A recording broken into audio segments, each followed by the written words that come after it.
મજનુ જેવું થઈ જાય. હવે તમને પ્રશ્ન થતો છે મજનુ ને હું જીધું. लैला की शादी में एक लफड़ा हो गया. लैला की शादी में एक लफड़ा हो गया.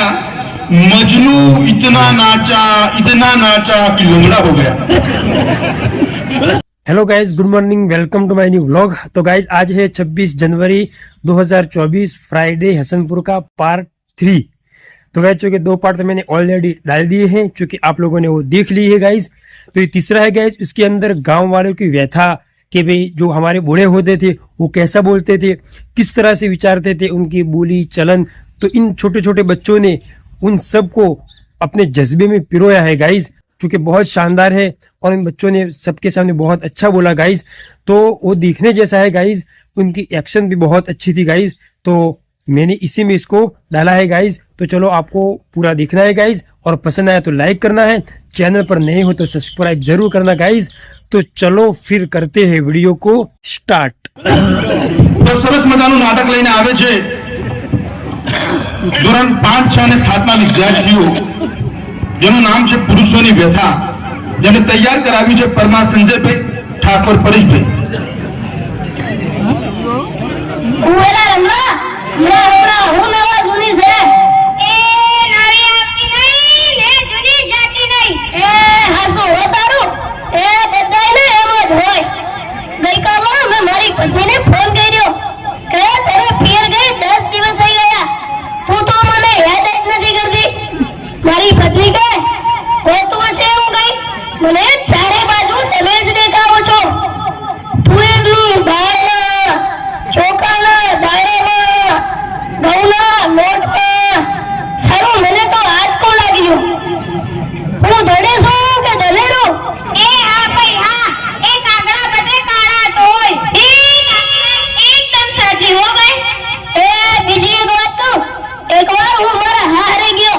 સાસુમાએ 8 દિવસ સુધી પાલકની ભાજી ખવડાવી. મેં 9મા દિવસે પૂછ્યું એ જમાઈ રાજ હું બનાવું? પછી તો મેં કહી દીધું એ ખેતર બતાવી દો, એ હું જાતે ચરી લઈશ. અરે કરી તે તો. હું હમણાં મારી પત્ની સાથે શાક માર્કેટમાં ગયો તો ઈ મને કે 2 કિલો વટાણા લઉં. મેં કીધું લઈ લે, એમાં શું પૂછવાનું હોય?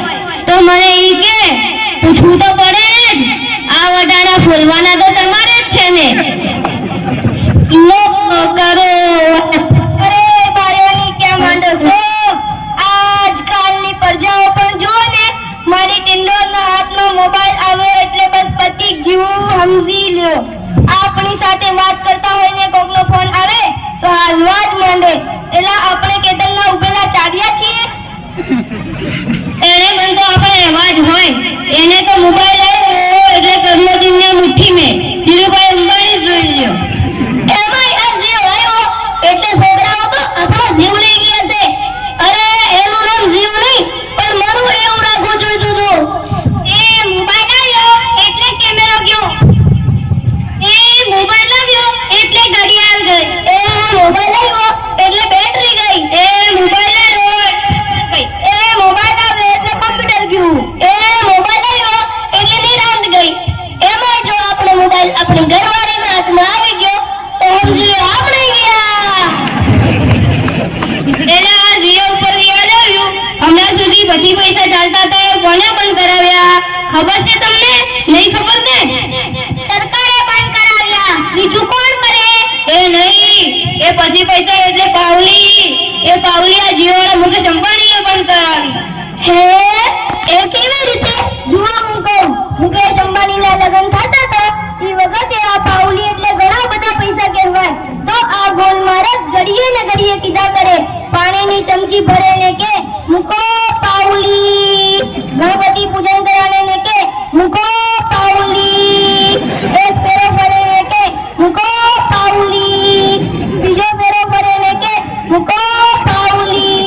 એથી એલા મુકેશ અંબાણી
બધાય કે ખબર નથી